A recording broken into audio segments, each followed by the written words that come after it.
اللہ اللہ اللہ اللہ۔ قرآن مجید ارشاد فرماتا ہے آگے کہ وَاسْتَعِینُوا بِالصَّبْرِ وَالصَّلَاةِ، صبر اور نماز سے مدد مانگو۔ صبر کا لغوی معنی ہوتا ہے اپنے آپ کو روک لینا، مشکلات آئیں، مصیبتیں آئیں، آزمائشیں آئیں یا نفس کوئی خواہشات کرے تو اپنے آپ کو روکنا، یہ صبر ہے۔ صبر سارے کا سارا اندر کا معاملہ ہے، جو اپنے آپ کو روکنے پہ قادر ہو گیا وہ صابر ہے، اپنے آپ کو روک لے۔ سب سے زیادہ ہمیں نقصان ہماری اپنی خواہشات دیتی ہیں، ہمارا اپنے اوپر ہی قابو نہیں۔ صبر یہ ہے کہ انسان اپنے اوپر کنٹرول کرے، اپنے آپ کو روکے۔ اسی لیے نبی پاک صلی اللہ علیہ وسلم نے صحابہ سے پوچھا تھا نا، پہلوان کون ہے؟ تو یا رسول اللہ جو میدان میں اترے اور اپنے دشمن کو بچھاڑ دے، تو حضور نے فرمایا نہیں، جو غصے کے وقت اپنے آپ کو قابو کر لے وہ پہلوان ہے، جو تحمل کا مظاہرہ کر جائے وہ پہلوان ہے۔ صبر کا معنی ہوتا ہے اپنے آپ پہ کنٹرول رکھنا، آپ کو کنٹرول حاصل ہو اپنی خواہشات پر بھی، اپنے جذبات پر بھی، اپنے معاملات پر بھی، آپ اس کو کنٹرول کر سکیں۔ یہی تصوف ہے، یہی طریقت ہے، یہی صوفیاء سبق دیتے ہیں۔ تو فرمایا وَاسْتَعِینُوا بِالصَّبْرِ وَالصَّلَاةِ، صبر اور نماز سے مدد چاہو۔ ایک صبر کرو، دوسرا بندگی کرو، مصلی پہ بیٹھ جاؤ۔ جو تمہاری مدد تمہاری عبادت کرے گی نا، جو مصلی تمہاری مدد کرے گا وہ کوئی اور نہیں کر سکتا۔ مصلی پہ بیٹھو، نماز سے مدد چاہو۔ نبی پاک صلی اللہ علیہ وسلم کا طریقہ کیا ہے کہ اگر آندھی آئی ہے تو حضور نے نماز کی نیت باندھ لی، بارش نہیں ہوتی تو نماز کی نیت باندھ لی، اگر سورج چاند گرہن ہو گیا تو حضور نے نماز کی نیت باندھ لی، حتیٰ کہ کافر ساری رات صفیں سیدھی کراتے رہتے تھے اور رسول پاک ساری رات مصلی بچھا کے نفل ادا فرماتے رہتے تھے۔ نماز سے مدد چاہیں۔ ارشاد فرمایا کہ وَإِنَّهَا لَكَبِيرَةٌ إِلَّا عَلَى الْخَاشِعِينَ، صبر اور نماز سے مدد مانگو، بے شک یہ دونوں چیزیں بھاری ہیں، کام دونوں مشکل ہیں، لیکن ڈرنے والوں پر مشکل نہیں۔ جو رب سے ڈرتے ہیں ان کے لیے مشکل ہے۔ اب مجھے اجازت ہونی چاہیے نا، یہ کہہ لینا چاہیے نا کہ کوئی شخص کہے میرا نماز میں دن نہیں لگتا، تو میں اسے کہوں کہ تو رب سے ڈرتا ہی نہیں، اصل میں تو ڈرتا ہی نہیں۔ اگر تو ڈرے تو لفظ ہی نہ ادا کرے، اللہ نے بلایا اور تو آیا ہی نہیں۔ فرمایا یہ وزن ضرور ہے ان دو چیزوں کا، لیکن ڈرنے والوں پر، یہ ڈرنے والے کون ہیں؟ فرمایا الذین یظنون انہم ملاقو ربہم وانہم الیہ راجعون، جو اس بات کا یقین رکھتے ہیں کہ ہم نے اپنے رب سے ملاقات کرنی ہے اور ہمیں اسی کی طرف لوٹ کر جانا ہے۔ جس بندے کو یقین ہونا میں نے رب سے ملنا ہے، میں نے اس سے ملنا ہے، اسی کی طرف جانا ہے، اس کے لیے نہ نماز مشکل ہے نہ صبر مشکل ہے، اس کے لیے دونوں چیزیں آسان ہو جاتی ہیں۔ شرط یہ ہے کہ شوق ہو تیرے اندر رب سے ملاقات کا، تجھے شوق ہو۔ میرے نبی پاک صلی اللہ علیہ وسلم نے فرمایا لوگوں جو رب سے ملنے کا شوق رکھتا ہے نا، اللہ بھی اس سے ملنا پسند کرتا ہے، اور جس کے دل میں شوق ہی نہیں رب سے ملنے کا، تو جو اللہ کی ملاقات پہ یقین رکھتا ہے نا، وہ پھر نماز اور صبر کا عادی ہو جاتا ہے۔ تو ان تین چار چیزوں پر خوب توجہ کریں، خوب توجہ کریں۔ صبر اور نماز خاص چیز ہے۔ حضرت غوث اعظم رضی اللہ تعالیٰ عنہ فرماتے ہیں اگر آزمائشیں نہ ہوتیں تو سارے لوگ ہی عابد زاہد ہوتے۔ یہ تو آزمائش آتی ہے، صبر کرنا پڑتا ہے، تو پھر پتہ چلتا ہے کہ عابد زاہد کون ہے۔ آزمائشیں نہ ہوتی تو سارے عابد زاہد ہوتے۔ اللہم صلی علی سیدنا و مولانا محمد معدن الجود والکرم وعلی آلہ وصحبہ وبارک وسلم۔ عزیز دوستو، قرآن مجید نے نبی پاک علیہ السلام کے اخلاق عالیہ کی تعریف کی اور ارشاد فرمایا کہ وَإِنَّكَ لَعَلَىٰ خُلُقٍ عَظِيمٍ، اے محبوب علیہ السلام ہم نے آپ کو خلق عظیم کا مالک بنایا۔ نبی پاک صلی اللہ علیہ وسلم نے جو اخلاق ہمیں عطا فرمائے ہیں نا، وہ کوئی عام سادے سے یا ایسے رویے نہیں ہیں جو کوئی بھی مصلح کسی کو بتا لے بلکہ کائنات میں جو سب سے اچھی عادات اور سب سے اچھے اخلاق تھے وہ رسول کریم علیہ السلام نے ہمیں عطا فرمائے. اور حضور علیہ السلام نے فرمایا میں اخلاق حسنہ کی تکمیل کرنے آیا ہوں. یعنی ساری دنیا جمع ہو کے بھی دوبارہ اتنے اچھے اخلاق کی طرف توجہ دلانے کا دعویٰ نہیں کر سکتی جو اخلاق مدینے والے محبوب نے ہمیں عطا فرمائے. یہ حد ہے، اس سے مزید آگے کوئی بڑھ سکتا؟ وَإِنَّكَ لَعَلَىٰ خُلُقٍ عَظِيمٍ. اور جناب عائشہ صدیقہ رضی اللہ تعالیٰ عنہ اس کی تفسیر میں فرمایا کرتی تھی کان خلقہ القرآن، کہ وہ سارے اخلاق جن کو قرآن بیان کرتا ہے نا وہ سارے حضور نے کر کے دکھائے، وہ سرکار نے ہمیں کر کے دکھائے. ہمارے ہاں لوگ یہ سمجھتے ہیں کہ صرف میٹھا بولنے کا نام اخلاق ہے، حالانکہ اخلاق اعلیٰ حضرت نے خلق کا ترجمہ خو کیا ہے، یعنی عادت. اچھے اخلاق بنیادی طور پہ اچھی عادات کو کہتے ہیں. لوگ سمجھتے ہیں کہ صرف شاید میٹھا بولنے کا نام، یہ بھی اخلاق کا ایک حصہ ہے لیکن ایک حصہ ہے. میٹھا بولنا کل اخلاق نہیں. میٹھا تو آپ کو پتہ ہے لوگ اپنے مطلب کے لیے بھی بولتے ہیں. میٹھا تو لوگ مطلب کے لیے بھی بولتے ہیں. جہاز کا جو عملہ ہوتا ہے ان کی بڑی بڑی تگڑی تنخواہیں ہوتی ہیں، بڑی بڑی. تو ان میں سے جو آدمی 2 لاکھ روپیہ مہینہ لیتا ہے اسے پتہ ہوتا ہے کہ یہ بندہ 15,000 کی ٹکٹ لے کے بیٹھا ہوا ہے، لیکن وہ جتنی مرضی تلخی کرے ان کی ٹریننگ ہوتی ہے کہ تم نے تلخ نہیں بولنا. یہ ٹریننگ ہوتی ہے. بلکہ چلیں اس سے زیادہ کھول کے بات عرض کرتا ہوں. آپ یہ اپنے شہر میں کسی کپڑے والی دکان پہ چلے جائیں تو سیل مین سے کہیں کہ ایک سوٹ دکھائیں تو وہ آپ کو دکھائے گا. نہیں یہ نہیں مجھے پسند تو وہ دوسرا تھان کھول لے گا. یہ بھی نہیں پسند تو وہ سارے کھول کے لے آئے گا. آپ آنے لگیں گے تو کہے گا انکل ذرا ٹھہریے میں نے کچھ پیچھے بھی رکھے ہوئے، وہ بھی کھول کے لائے گا. پھر بھی آپ نے کہہ دیا کہ نہیں تیرے پاس وہ ہے ہی نہیں یار، تو نے میرا وقت ضائع کیا، تو پھر بھی بد اخلاقی نہیں کرتا وہ، بلکہ آپ سے کہتا ہے اگلے ہفتے آئیے گا نیا مال بھی آنا ہے. لیکن جب آپ نیچے اترے سیڑھیوں سے تو اس نے پیچھے سے کہا کہ ایک جوڑا اس نے لینا ہوتا ہے اور نخرہ دیکھو کتنا ہے. تو آپ کا کیا مطلب ہے؟ یہ بندہ اخلاق والا ہے؟ یہ اخلاق، اس نے تو غیبت کی، اس نے ظلم کیا اپنی جان پر. لوگ سمجھتے ہیں کہ فقط میٹھا بولو، یعنی یا میٹھے بولتے جائیں باقی جو مرضی کرتے جائیں. اخلاق صرف میٹھا بولنے کا نام نہیں. اخلاق میٹھا بولنے کو نہیں کہتے، اخلاق تو سچ بولنے کو کہتے ہیں. سچ بولنا اور اس سچائی میں پھر مٹھاس پیدا کرنا، پھر اس کا نام حسن اخلاق ہے. سچ بولنے کا نام اخلاق ہے، خودداری کا نام اخلاق ہے، عزت نفس کا نام اخلاق ہے. عزیز دوستو، دیانتداری کا نام اخلاق ہے. نبی کریم صلی اللہ علیہ وسلم نے نا ہمیں بلند اخلاق سکھائے، بلند اخلاق. آج جن چیزوں کی بہت زیادہ ضرورت ہے ان میں سے ایک چیز ہے خودداری، عزت نفس. یہ دولت بے بہا ہے. حضرت حکیم بن حزام رضی اللہ تعالیٰ عنہ فرماتے ہیں کہ ہم کچھ لوگ نبی پاک صلی اللہ علیہ وسلم کی بارگاہ میں حاضر ہوئے تھے. حضرت عبد الرحمن ابن عوف بھی ان میں شامل تھے. ہم جب حاضر، یہ سیاستہ کی روایت ہے، کہتے ہیں جب ہم حاضر خدمت ہوئے تو حضور نے فرمایا میرے ہاتھ پہ بیعت کرو. تو ہم نے اس کی حضور ہم تو پہلے بیعت کر چکے ہیں، بیعت اسلام تو ہو چکی. حضور نے دوبارہ فرمایا بیعت کرو. ایک صحابی نے پھر عرض کی حضور بیعت کر چکے ہیں. تو حضور نے فرمایا دوبارہ بیعت کرو اور اس بات پر بیعت کرو کہ کسی دنیا دار کے آگے ہاتھ نہیں پھیلاؤ گے. کسی دنیا دار کے سامنے، ایک ہے اللہ والوں سے مانگنا، اللہ والوں کی مدد تو عین اللہ کی مدد ہوتی ہے، دنیا داروں سے مانگنا، اور ایک ہے دین کے لیے کسی کو توجہ دلانا، اس کا بھی معنی اور ہے. لیکن اپنی ذات کے لیے مانگنا، لالچ کرنا، لوگوں کی جیبوں کو دیکھنا. ہمارے نوجوان سارے تلاش کرتے پھرتے ہیں، وہ میری لندن والی پھوپھی مہربان ہو جائے تو میرا کام بن جائے گا، کبھی میرا امریکہ والا ماموں مجھے لے جائے تو میں بچ گیا. سہارے ڈھونڈتے پھرتے ہیں، سہارے کمزور لوگ ڈھونڈتے.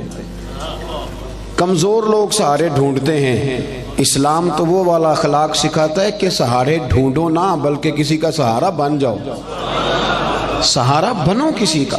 حضور نے باقاعدہ بیعت لی، فرمایا بیعت کرو میرے ہاتھ پر کہ تم کسی کے آگے سوال۔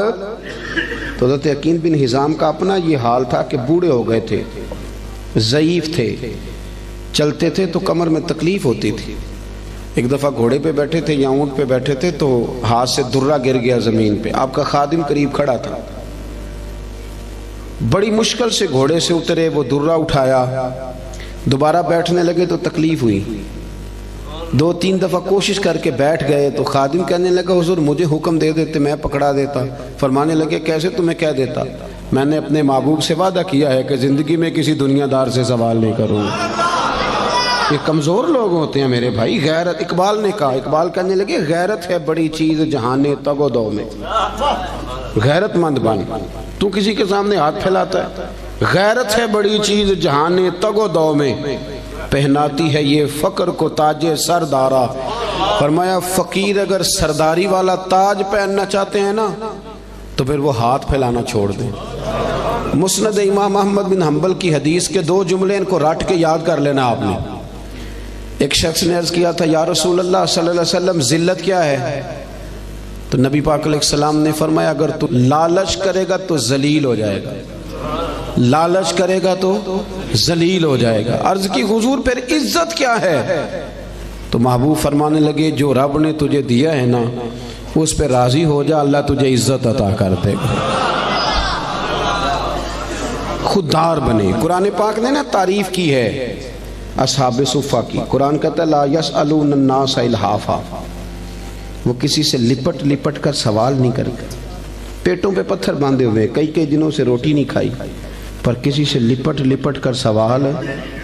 وہ خودداری والے لوگ، عزت نفس والے، وہ ہاتھ نہیں پھیلاتے، وہ ان کا یہ رویہ نہیں ہے کہ کوئی آئے گا تو مجھے دے جائے گا۔ خواجہ حسن بصری رحمۃ اللہ علیہ کے پاس ایک نوجوان آیا تو آگے کہنے لگا حضرت جی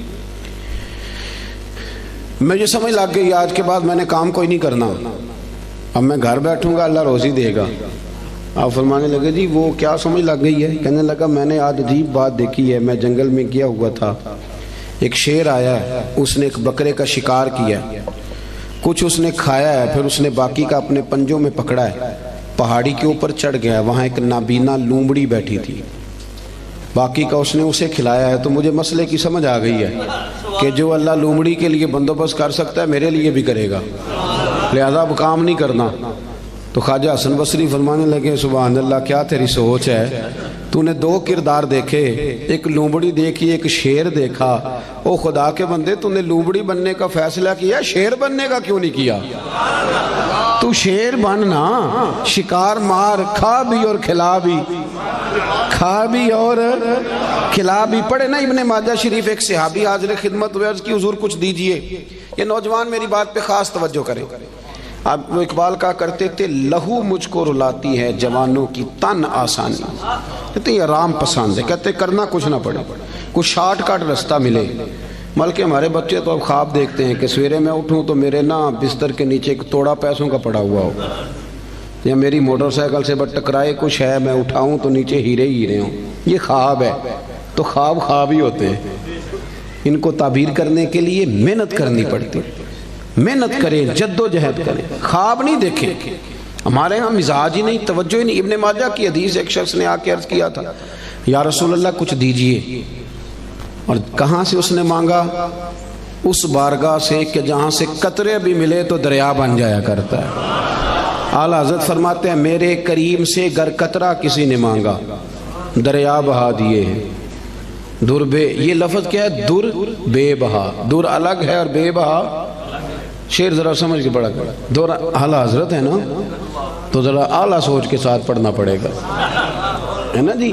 ہمارے نعت خاں کچے پکے شیر پڑھ دیتے، ہم یہاں سے پڑھیں وہ مدینے سنیں، سبحان اللہ۔ تو ماموں کانجن سے پڑھیں تو حضور سنتے ہیں، تو اگر فیصل آباد سے پڑھیں تو یہ کیا شیر ہوا؟ اعلیٰ حضرت کا شیر ہی اور ہے۔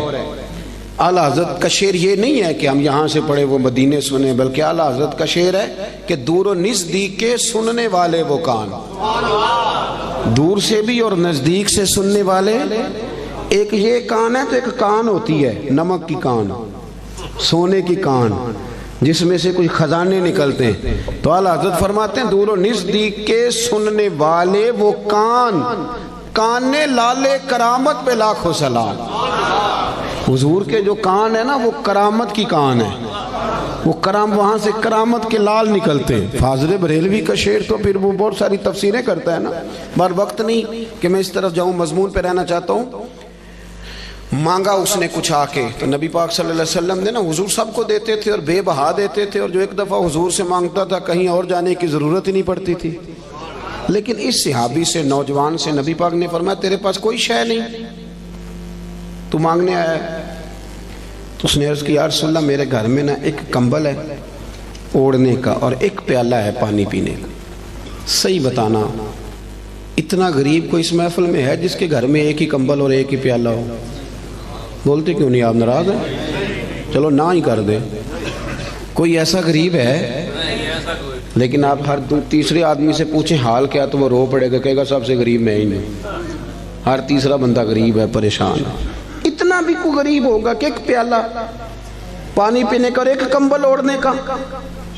نبی کریم علیہ السلام نے نا وہاں اسے یہ نہیں کہا کہ چل تو رو آنسو بہا، اور میں لوگوں کو بھی کہتا ہوں کہ سارے کہیں کہ بڑا غریب ہے اس کے ساتھ تعاون کرو. نا، اس غریبی پر بھی رسول کریم نے غیرت کا درس دیا.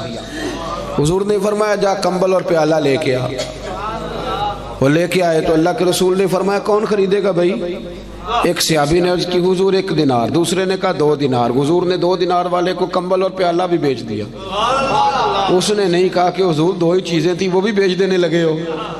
حضور نے بیچ دیا اور اس سے فرمایا جا 1 دینار کی روٹی لے جا اور 1 دینار کا نا کلاڑا خرید کے لا. کلاڑا، نوجوانوں ادھر دیکھو میری طرف، دنیا میں کوئی پیشہ برا نہیں. جھاڑو مار کے بھی روٹی کھانا برا نہیں. ریڑھی لگانے والا تو بڑا باعزت آدمی ہوتا ہے. ایک کی پیشہ برا ہے، وہ ہے کسی کے سامنے ہاتھ پھیلانا. باقی کوئی شے بری نہیں. کریم رسول صلی اللہ تعالی علیہ وسلم نے فرمایا کلاڑا خرید کے لا. صحابہ کہتے وہ کلاڑا خرید کے لایا، پر اس کے نصیب دیکھو، کلاڑا وہ لایا پر اس میں دستہ میرے مصطفیٰ کریم نے اپنے دستے مبارک سے لگایا. اور حضور نے اسے فرمایا چلنا جنگل میں، لکڑیاں کاٹ، کھا بھی اور کھلا بھی، پہن بھی، اور فرمایا 15 دن مجھے نظر نہ آنا، یعنی فرض نماز کے لیے آنا، اس کے علاوہ یہاں نہ آنا، جا کام کر. 15 دنوں کے بعد آیا. یہ لفظ امام سیوطی نے در منصور میں لکھے ہیں. 15 دن کے بعد آیا تو حضور نے فرمایا تیرا کیا حال ہے؟ عرض کرنے لگا یا رسول اللہ پہلے 1 کمبل تھا اب سارے گھر کے بستر بن گئے، پہلے 1 پیالہ تھا بڑے برتن بن گئے. اور امام سیوطی نے یہ لفظ بڑھا کے لکھے ہیں، یہ صحا کے نہیں ہیں. کہتے ہیں اس نے جیب میں ہاتھ ڈالا اور 10 دینار نکالے. عرض کرنے لگا حضور یہ رکھ لیں، مسجد اور مدرسے کے کام آ جائیں گے، یہ میری طرف سے نذرانہ. علامہ اقبال تھے یورپ میں، تو ان کے بیٹے نے خط لکھا کہ ابا جی مجھے کچھ پیسوں کی ضرورت ہے تو آپ کا نام لے کے کسی سے قرضہ پکڑ لوں. تو اقبال نے جواب میں نظم لکھ کے بھیجی. اقبال کہنے لگے دیار عشق میں اپنا مقام پیدا کر، دیار عشق میں اپنا مقام پیدا کر، دیار عشق میں اپنا مقام پیدا کر، نیا زمانہ نئے صبح و شام پیدا کر. خدا اگر دل فطرت شناس کرے عطا تجھ کو تو پھر سکوت لالا و گل سے کلام پیدا کر. اور اقبال کہنے لگے پتر میرا طریق امیری نہیں فقیری ہے، خود ہی نہ بیچ غریبی میں نام پیدا کر. خود ہی نہ بیچ غریبی میں، کس میں؟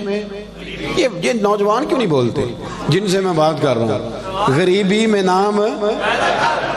اعلیٰ حضرت فاضل بریلوی کا جو مدرسہ ہے نا بریلی شریف میں، وہ آج بھی چھوٹا سا ہے. یہ تھوڑا سا کرنی پڑتی ہے محنت شنت. تو بڑے خوددار آدمی تھے. کسی نے کہا بہت بڑے شاعر ہیں. نان پارا ایک ریاست ہے انڈیا کی، اگر نان پارا کے نواب کے لیے 2-3 شعر لکھ دیں تو مدرسہ بن جائے گا. تو اعلیٰ حضرت کہنے لگے چلو کوئی حرج نہیں، لکھ دیتے. یہاں تقریریں بکتی نہیں، نعتیں بکتی نہیں، یہاں بڑا کچھ نہیں ہوتا نیلام. تو 2 شعر لکھ دیں. کہنے لگے لکھ دیتے. کیا خوبصورت شعر لکھے. کہنے لگے کروں مدح اہل دول رضا، اور پڑے اس بلا میں میری بلا، میں تو گدا ہوں اپنے کریم کا، میرا دین پا رہا ہے نانی۔ اعلیٰ حضرت کے چھوٹے بیٹے تھے حضور مفتی اعظم ہند مولانا مصطفیٰ رضا خان صاحب۔ علامہ ارشد القادری ایک بہت بڑے عالم گزرے ہیں، وہ جمشید پور میں رہتے تھے، کہتے میں نے ان کو بلایا اعلیٰ حضرت کے صاحبزادے کو محفل پہ، تو جب جانے لگے نا تو میں نا لفافے میں کچھ رقم رکھ کے بطور نذرانہ دینے لگا۔ نذرانہ سنت ہے، یہ تحفہ ہے۔ کہتے ہیں حضور مفتی اعظم نے مجھ سے پوچھا یہ کیا ہے، تو مجھے کہنا چاہیے تھا نذرانہ ہے، تحفہ ہے۔ میرے منہ سے نکل گیا حضور کرایہ ہے، آنے جانے کا کرایہ ہے۔ تو کہتے ہیں میرے منہ سے نکل گیا تو حضرت نے لپیٹ کے پیسے میری جیب میں دیے، کہنے لگے ارشد القادری صاحب یہ رکھیے، میں احمد رضا کا بیٹا ہوں، میں کرایہ کا مولوی نہیں کہ جو کرایہ دے گا اور مجھے بلا لے گا۔ میرے والد نے بتایا ہے کرو مدح اہل دول رضا، پڑے اس بلا میں میری بلا، میں گدا ہوں اپنے کریم کا، میرا دین پارا ہے۔ نوجوانوں یہ اخلاق سب سے پہلے سیکھو، سب سے پہلے، کہ کسی دنیا دار کے سامنے ہاتھ، آپ محنت کریں، اللہ تو محنت کرنے والے کو محبوب ہی بڑا رکھتا ہے، آپ مشقت کریں، آپ دیکھیں رب کتنے رستے کھولتے۔ اور ایک اور بات، جو لوگ سیڑھیوں سے چلتے ہیں نا، بے ساکھیوں سے، انہیں پیروں پہ چلنا ہی نہیں آتا۔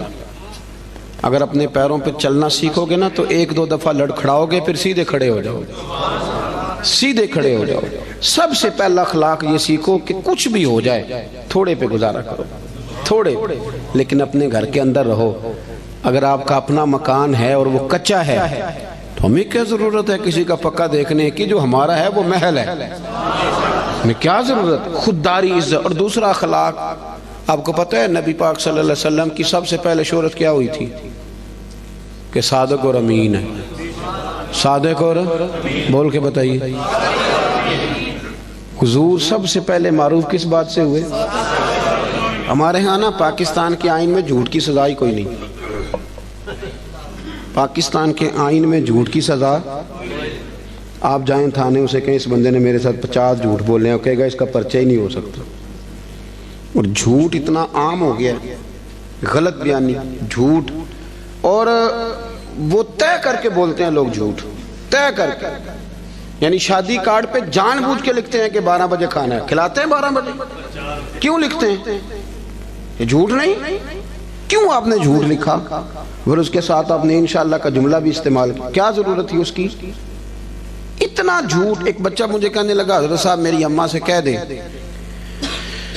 کہ اس دفعہ میں ضرور لے کے جاؤں گا عمرے پہ۔ تو میں نے کہا بھی آپ کی اماں آپ کہہ دیں، کہنے لگے میں نے 15 دفعہ پہلے بھی وعدہ کیا عمرے پہ بھیجنے کا، اب میری ماں میرا یقین ہی نہیں کرتی۔ ہمارے گھر میں سب سے بڑی لڑائی بھلا کیا ہے؟ بی بی کہتی ہے کہ روٹی روزی کا مسئلہ نہیں، مجھے اعتبار ہی نہیں کہ یہ سچ بولتا ہے کہ جھوٹ بولتا ہے، ہم نے اعتبار ضائع کر لیا، اعتبار ضائع ہو گیا، لوگ یقین کرنے کو تیار نہیں۔ وہ حضور کا اخلاق جس سے میرے رسول پاک نے آغاز فرمایا، جس سے حضور کی تعریف ہوئی، سچ بول۔ پڑھے نا ابو داؤد شریف، ایک صحابی نے کہا تھا یا رسول اللہ مومن بزدل ہوتا ہے، حضور فرمانے لگے ہو جاتا ہے کبھی کبھی۔ اس نے کہا یا رسول اللہ مومن کنجوس بھی ہوتا ہے، فرمایا کر لیتا ہے میرا مومن کبھی کبھی کنجوسی بھی۔ ایکون المؤمن کاذبا قال لا، او کما قال صلی اللہ تعالی علیہ وسلم۔ اس شخص نے عرض کی یا رسول اللہ کیا آپ کا کلمہ پڑھنے والا جھوٹ بھی بولتا ہے؟ تو میرے محبوب فرمانے لگے مومن سارا کچھ ہو سکتا ہے، جھوٹا نہیں ہوتا۔ سچے نبی کے ماننے والے جھوٹ بولتے، بددیانتی کا مظاہرہ کرتے، تو اتنا جھوٹ بولا۔ اور سنیں ترمذی شریف، جاگ رہے ہیں آپ لوگ؟ حضور نے فرمایا تو سچ بول کے تجارت کر۔ اچھا یہاں بھی ایک بات کر دوں، لوگ کہتے ہیں جھوٹ کے بغیر کام نہیں چلتا، میرا یہ خیال ہے کہ سچے کا کام زیادہ چلتا ہے۔ بندے کہتے ہیں وہ 5 روپے زیادہ لیتا ہے پر بندہ کھرا ہے، چیز غلط ہے، اس کی تو شہرت اچھی ہو جاتی ہے۔ ترمذی شریف کے لفظ ہیں، اللہ کے حبیب صلی اللہ علیہ وسلم نے فرمایا تو سچ بول کے تجارت کر، اللہ سچے تاجر کو قیامت کے دن نبیوں کے ساتھ جگہ عطا فرمائے گا۔ لیکن لوگ جھوٹ بولتے ہیں اور بڑا تگڑا کر کے بولتے ہیں، بددیانتی کرتے ہیں، اور چھوٹی چھوٹی سی، یعنی کبھی کبھی نا شرم آتی ہے جب بڑے ذمہ دار ادارے کا آدمی 200 روپے رشوت لیتا ہے نا، تو شرم آتی ہے کہ یار اس کو ڈسکس بھی کریں گے اب ہم، یعنی اتنا نیچے اتر جائیں گے. حد ہوتی ہے کوئی کسی چیز کی، اتنا نیچے اتر کے ہم بددیانتی کریں گے. آپ کو پتہ ہے کہ جس رات میرے رسول کریم علیہ السلام نے ہجرت کی تھی، وہ رات کتنی خطرناک تھی. اہل مکہ نے ایک پوری سازش رچی تھی. ہر قبیلے کے ایک آدمی کو تلوار دی تھی، ہر قبیلے کے، تاکہ حضور کو مل کے اگر شہید کیا جائے تو کسی ایک قبیلے پر الزام نہ آئے. ہر قبیلے کا بندہ آیا تھا، چاروں طرف سے گھر کو گھیر لیا. وہ طے کر کے آئے تھے کہ معاذ اللہ ثم معاذ اللہ حضور کو شہید کریں گے. وہ شہید کر رہے ہیں، توجہ ہے میری بات پر. اور سرکار حضرت مولا علی شیر خدا سے فرما رہے ہیں کہ تو میرے بستر پہ لیٹ جا، سویرے لوگوں کی امانتیں واپس کر کے آ جانا. محققین کہتے ہیں کہ وہ امانتیں بھلا کن لوگوں کی تھیں؟ جو باہر تلواریں لے کے کھڑے تھے. مجھے سچ بتاؤ کہ جس بندے سے میں نے لینا ہو لاکھ روپیہ، وہ عمرے پہ جانے لگے، حالانکہ مجھے پتہ ہے کہ 20 دنوں میں 28 دنوں میں لوٹ آئے گا، تو میں اسے جانے دیتا ہوں. میں کہتا ہوں پہلے میرے پیسے رکھ. آپ ذرا اس بات کو اس کو عام نہ لیجئے گا، ذرا اس کی گہرائی دیکھیں کہ آپ ایک بندے کو شہید کرنے لگیں، آپ اس کا خاتمہ کرنے لگیں اور آپ کے پیسے اس کے گھر میں پڑیں. انوکھی بات نہیں. اخنس بن شریک سے ابو سفیان کہنے لگے کہ سنا تیرے بھی پیسے وہاں پڑے ہیں، تو شہید کرنے آ گیا تو پیسے تو لے لینے تھے. تو اخنس بن شریک کہنے لگا ابو سفیان چپ کر، بات کا تجھے بھی پتہ ہے اور بات کا مجھے بھی پتہ ہے. وہ باہر سے نہیں آئے، یہیں پیدا ہوئے، یہیں جوان ہوئے، ہمارے سامنے ان کی کن پٹیوں پہ بال سفید آئے. جانتا تو بھی ہے اور پتہ مجھے بھی ہے، مخالفت جتنی مرضی کریں، پر یہ تو ہمیں پتہ ہے نا کہ وہ دنیا سے چلے بھی گئے تو ہماری امانتیں پھر بھی ضائع نہیں ہوں. آپ کیا بات کرتے ہیں صاحب؟ تیری صورت، تیری سیرت زمانے سے نرالی ہے اور تیری ہر ایک ادا پیارے ادائے بے مثالی ہے. میرے عزیز، اتنی بڑی بات کہ پیسے گھر میں پڑے ہیں. تو ان کا یہ دعویٰ ہے کہ وہ شہید بھی ہو گئے تو ہماری امانتیں ضائع. لیکن یہاں کیا حال ہے؟ بڑا بڑا سیاںہ بندہ، بڑا سیاںہ کہتا تیرا بیانہ گیا، ختم، چھٹی. کس حساب سے رکھ لیا آپ نے بیانہ؟ کس مفتی سے فتویٰ لیا؟ لیکن چھوٹی چھوٹی چیزوں میں بددیانتی، جھوٹ، دغا، فریب. اور آپ یقین کریں کوئی فائدہ نہیں ہوتا، لوگ پھر بھی جھوٹ بولتے ہیں، مذاق میں جھوٹ بولتے ہیں، جھوٹی کہانیاں سناتے ہیں. چھوڑیں، مہینہ چل رہا ہے سیدنا ابو بکر صدیق کا. حضرت ابو بکر صدیق رضی اللہ تعالیٰ عنہ نا نبی کریم صلی اللہ علیہ وسلم کو لے کے نا غار ثور پہ تشریف لے گئے. آج جب حاجی جاتے ہیں نا وہاں زیارت کے لیے، تو رستے میں نا 5-6 جگہ سٹے کا مقام بنا ہوا ہے. چائے پیتے ہیں، بوتل پیتے ہیں، پھر بھی واپس آ کے ڈینگے مارتے ہیں کہ میں چڑھ گیا تھا جی، میں ہو آیا ہوں جی، میں تو یوں گیا اور یوں آیا. حالانکہ رستہ بنا ہوا ہے، رستے میں کئی جگہ پانی پیا ہے، پھر بھی بڑی بڑھ کے. جب حضرت صدیق اکبر لے کے گئے تھے تو رستہ بھی کوئی نہیں تھا، وقت تھا رات کا. وہ درویشوں نے کیا خوب بات کی. جب دیکھا نا کہ حضور کو ذرا تکلیف ہو رہی ہے تو جناب ابو بکر کہنے لگے حضور میرے کندھوں پہ آ جائے. وہ درویش کہنے لگے او ویکھو پبا پار قدم نہیں جے لاؤندا تے 100 پہاڑ تے چڑھیا جاندا، او پیا جاندا دے یار نبی دا اے اصلی دلدار نبی. ابو بکر صدیق نے نا اپنی جوان بیٹی، ذرا توجہ کرنا میری بات پر، بیٹیاں بڑی پیاری ہوتی ہیں. جو لوگ شروع سے یہاں رہتے ہیں نا اس شہر میں، وہ محلے میں، تو بچیاں جانتی ہوتی ہیں کہ یہ میرا چاچو ہے، یہ میرا خالو ہے، یہ میرا، سب اپنے ہوتے ہیں. لیکن اس کے باوجود بھی رات کو اگر جوان بیٹی نکل جائے نا چوک میں ماچس لینے تو سویرے مصیبت بن جاتی ہے. وہ بچی رات کو نکل گئی اور ہو سکتا ہے کہ والد بندوق نکال لے کہ تو کیسے باہر گئی تھی. لیکن یارو وفا بڑے بڑے امتحان لیتی. حضرت صدیق اکبر نے اپنی جوان بیٹی جناب اسماء بنت ابی بکر سے کہا پتر میرے نبی پاک کو نا تازہ کھانا ملنا چاہیے. حضرت اسماء کہتی میں روز روٹی پکاتی تھی اور تازی پکاتی تھی، اور جب دنیا سو جاتی، جوان بیٹی، رستہ کوئی نہیں غار میں جانے کا، دنیا سو جاتی تو کہتی ہیں میں پھر چادر اوڑھتی. آج بھی جہاں غار ثور ہے وہاں آبادی کوئی نہیں، آج بھی نہیں. تو اس وقت کیا عالم ہوگا. فرماتی ہیں میں رات کو تازہ کھانا لے کے جاتی. ایک رات میں نے کھانا پکایا، دوسرے دن میں کھانا دے کے آئی، دوسرے دن میں کھانا تیار کر رہی تھی، میرے دروازے پہ دستک ہوئی. کہتی میں کسی غریب کی بیٹی نہیں، چودھری کی بیٹی تھی. ابو بکر صدیق قبیلے کے سردار تھے، کبھی کسی نے آنکھ اٹھا کے نہیں دیکھا تھا. لیکن جب دروازے پہ شور ہوا، میں باہر گئی تو ابو جال لوگوں کو لیے کھڑا تھا. اسماء کہاں گیا تیرا باپ حضور کو لے کے؟ کہتی رش تھا میرے دروازے پر. یار کوئی معمولی آدمی نہیں، سردار، مالدار، وزادار، تاجر آدمی. تو کہتی ہیں کہنے لگا کدھر گئے وہ؟ حضرت اسماء کہتی اب میں دوراہے پہ کھڑی تھی، اگر میں بتا دوں کہ وہ غار ثور میں ہیں تو میری وفا اجازت نہیں دیتی. سنو، بتا دوں کہ وہ غار ثور میں ہیں تو وفا اجازت، اور اگر میں یہ کہہ دوں مجھے پتہ نہیں تو یہ جھوٹ ہے، یہ میرے نبی کی شریعت اجازت نہیں دیتی. کس کس موقع پر لوگوں نے سچ بولا اور کس کس طرح بولا. کوئی فائدہ نہیں ہوتا، جھوٹ بولتے ہیں لوگ، دغا کرتے ہیں، کوئی معنی ہی نہیں، اپنا آپ خراب کرتے ہیں. آپ جھوٹ بول کے دیکھ لیں، آپ کا اپنا دل بے چین ہو جائے گا، میں نے کتنا غلط کام کیا. آپ سچ بولیں گے اللہ آپ کو راحت عطا کرے. سچ میں سکون ہے. حضور نے فرمایا سچ تجھے نجات دے گا، جھوٹ تجھے ہلاک کر دے. حضرت اسماء کہتے اس نے پھر پوچھا بتاتی کیوں نہیں؟ کہاں گئے تیرے والد حضور کو لے کے؟ آپ فرماتی ہیں 1 منٹ تھا میرے پاس فیصلہ کرنے کے لیے، شریعت بچانی ہے کہ وفا بچانی ہے. 1 منٹ تھا. کہتی اس نے تیسری دفعہ کہا تو پھر میں تھی تو بی بی پر میں نے ساری ہمت جمع کی اور میں نے فیصلہ کیا کہ میں نے شریعت بھی بچانی ہے، وفا بھی بچانی ہے. کہتی اس نے تیسری دفعہ کہا بتاؤ کہاں گئے؟ تو کہتی ہے پھر میں نے اسے کہا ابو جال سن، میں ابو بکر صدیق کی بیٹی اور صدیق اکبر کی بیٹی ہوں، تیرے سے جو ہو سکتا ہے نا تو وہ کر لے. مجھے پتہ ہے وہ دونوں کہاں ہیں پر میں تجھے بتاؤں گی نہیں، میں نہیں بتاؤں گی. مجھے پتہ ہے وہ کہاں ہے پر میں بتاؤں گی. ہاں عشق تے اگ دومی ایک برابر، پر عشق دا سیک ودھیرا.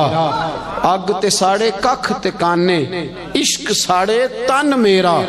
تے اگ دا دارو می تے پانی، کوئی دسے ہاں پلا عشق دا دارو کیڑا.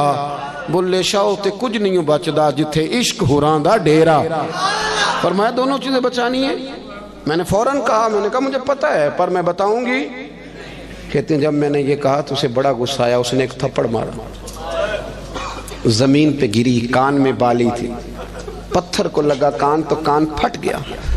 کہتی میں سردار کی بیٹی تھی، میں کو کسی چھوٹے آدمی کی تو نہیں تھی نا. جب کان پھٹا تو لوگوں نے ابو جال کو پکڑا، ادھر آ تو بچیوں کے منہ لگتا ہے، خیال کر. لوگ اسے لے گئے. کہتی میں اسی حال میں اٹھی، میں نے اپنے کانوں پہ چادر لپیٹی اور پھر روٹی پکائی، اور پھر میں نے دیکھا کہ ذرا لوگ زیادہ گہری نیند چلے جائیں، رات گہری ہو جائے تو میں غار ثور میں گئی. کہتے جب وہاں کھانا رکھا، دیا جلایا تو جناب صدیق اکبر پریشان ہو گئے. اسماء پتر منہ کیوں لپیٹا ہوا ہے؟ بیٹی رہتی ہو نا دو کہیں تو وہ ٹیلی فون پہ رات فون پہ صحیح بات نہ کرے تو ابا ساری رات سوتا ہی نہیں، پتہ نہیں تینوں کی. اور بچی منہ لپیٹا، کیا ہوا؟ کچھ نہیں آپ کھانا کھائیں. کیا ہوا ابا جی؟ دیکھیں کیا پکایا. اسماء پتر بتا کیا ہوا؟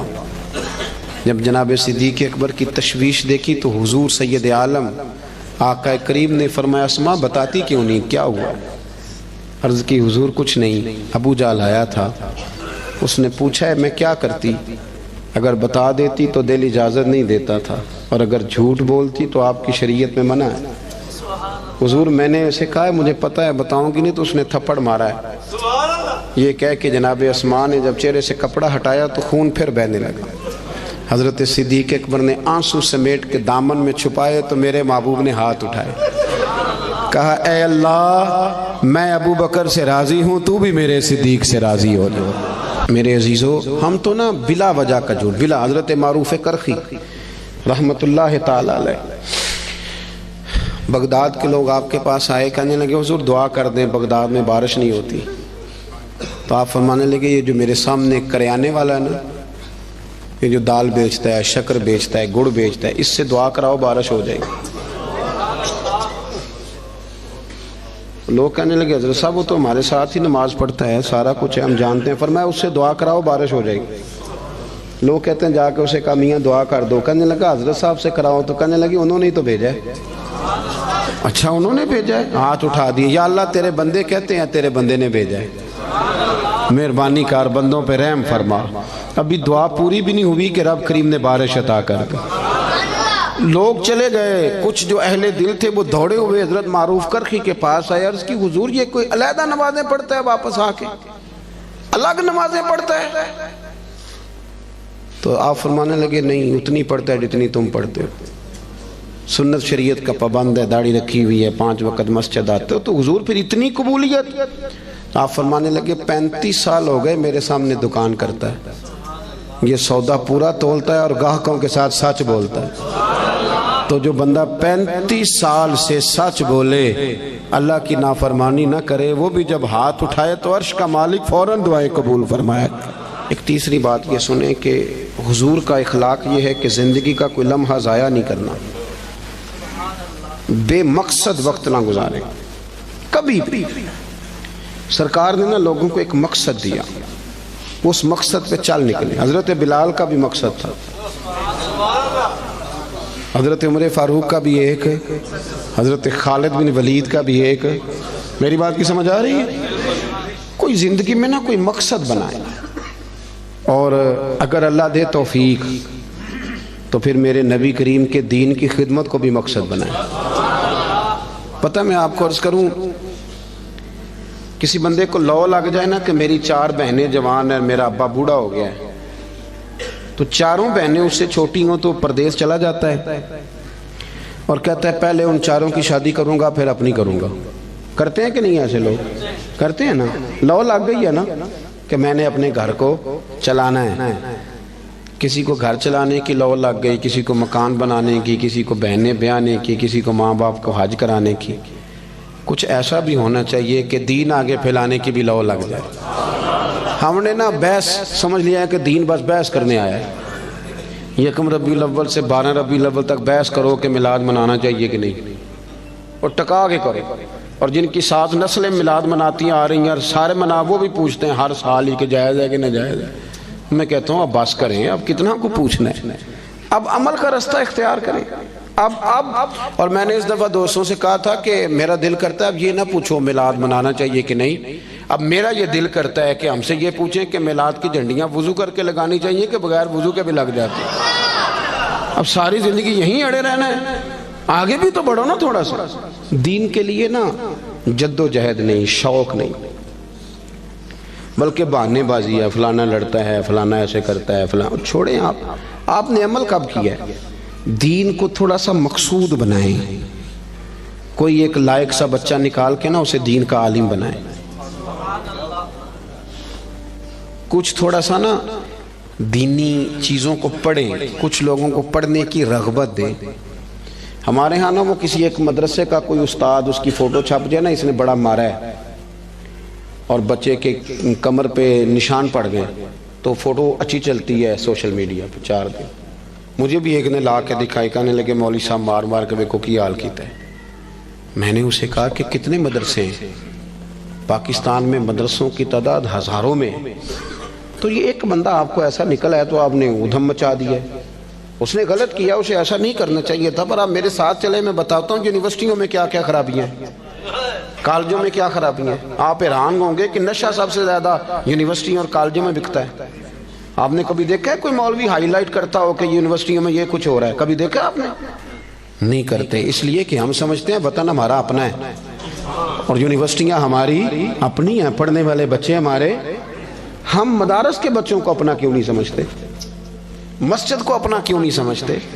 یہ بھی ایک ادارہ ہے، یہ بڑا کچھ ہمیں دیتا ہے، بڑا کچھ۔ لوگ کہتے ہیں مولوی کچھ نہیں کر رہے، تو میں کہتا ہوں کبھی ایسا ہوا ہے کہ تراویحاں کسی مسجد میں رہ گئی ہوں کہ حافظ نہیں ملا؟ بتائیں کبھی ہوا ہے؟ اس مسجد میں آج جمعہ نہیں ہوا جی مولوی کوئی نہیں ملا۔